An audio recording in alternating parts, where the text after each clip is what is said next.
में एक किला है, कोई 700 साल पुराना, और कहा जाता है कि उस पर एक गहरा अंधेरा श्राप है।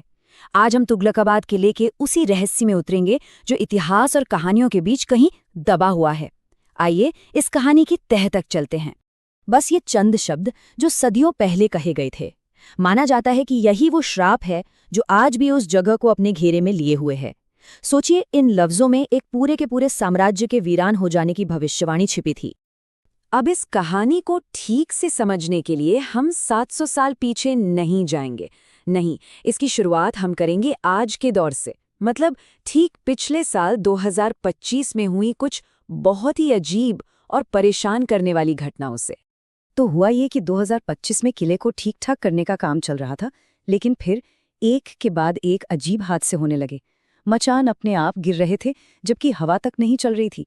भारी भरकम मशीनें अचानक काम करना बंद कर देती थीं और तो और मजदूर सपाट जमीन पर फिसलकर घायल हो रहे थे। अधिकारियों के पास इसका कोई जवाब नहीं था, सिवाय ये कहने के कि ये बस अजीब दुर्घटनाएं हैं। तो सवाल तो उठता है, क्या ये सब वाकई में बस इत्तेफाक था, या फिर उस पुरानी जगह पर कोई ऐसी अंधेरी ताकत काम कर रही है जिसे हम समझ नहीं पा रहे? इसका जवाब ढूंढने के लिए अब हमें चलना होगा 700 साल पीछे। ये कहानी असल में दो लोगों की जिद की कहानी है। दो बहुत ही ताकतवर लोग। एक तरफ था एक सुल्तान और दूसरी तरफ एक संत, और इन्हीं दोनों की टक्कर ने उस श्राप को जन्म दिया था। तो एक तरफ थे सुल्तान गयासुद्दीन तुगलक। उनका बस एक ही सपना था, एक ही जुनून, दिल्ली में एक ऐसा किला बनाना जिसे कोई जीत न सके। और दूसरी तरफ थे सूफी संत हजरत निजामुद्दीन औलिया। वो बस लोगों के लिए एक बावड़ी, मतलब एक पानी का कुंड बनाना चाहते थे। बस यहीं से सारा झगड़ा शुरू हुआ। सुल्तान ने फरमान जारी कर दिया, दिल्ली का हर मजदूर सिर्फ और सिर्फ मेरे किले पर काम करेगा और कहीं नहीं। लेकिन मजदूरों की आस्था संत में थी।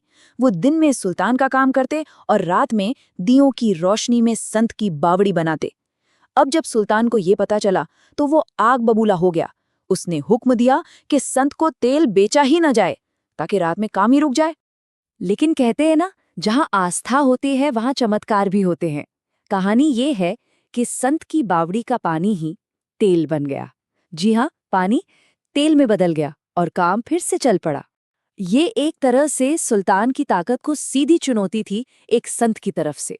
और बस यहीं पर, इस टकराव के सबसे ऊंचे मोड़ पर, वो शब्द कहे गए जिसने उस किले की तकदीर पर हमेशा के लिए ताला लगा दिया। संत निजामुद्दीन औलिया ने श्राप दिया, या रहे हिसार या बसे गुजर।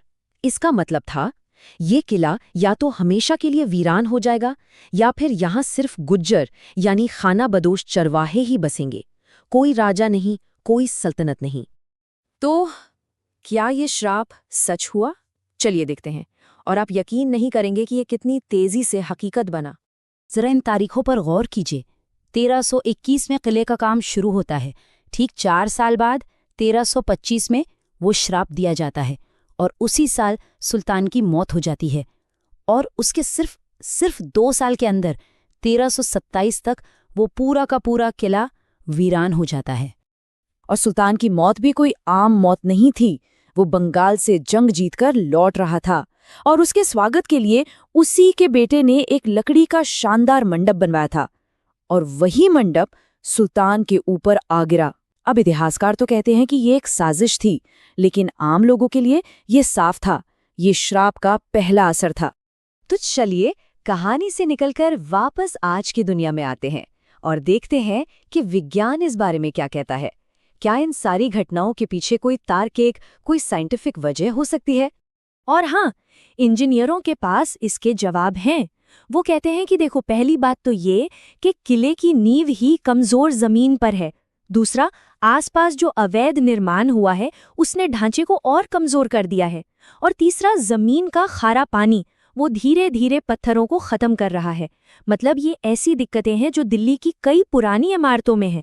ठीक है, मान लिया ये सारी बातें सही हैं, लेकिन क्या सिर्फ कमजोर ढांचा और खारा पानी उन सभी अजीबोगरीब हादसों की वजह हो सकता है?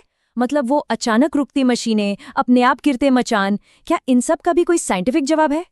तो फिर सवाल वही है कि जब हमारे पास साइंटिफिक जवाब है, तो भी ये कहानी, ये श्राप की बात आज भी लोगों के दिलों में इतनी जिंदा क्यों है? शायद इसलिए कि जब एक सदियों पुराने गुरूर के सामने आज की मॉडर्न टेक्नोलॉजी भी हार मान लेती है ना, तो इत्तेफाक और श्राप के बीच का फासला बहुत ही धुंधला हो जाता है। उस किले की वो ऊंची दीवारें, वो वीराना और उससे जुड़ी ये कहानी, ये सब मिलकर दिमाग पर एक गहरा असर छोड़ते हैं। शायद कुछ जगहें कभी वीरान होती ही नहीं, वो बस इंतजार करती हैं। और तुगलकाबाद का किला एक ऐसा ही रहस्य है, एक ऐसी पहेली जो विज्ञान और विश्वास के बीच खड़ी है और हमें सोचने पर मजबूर करती है।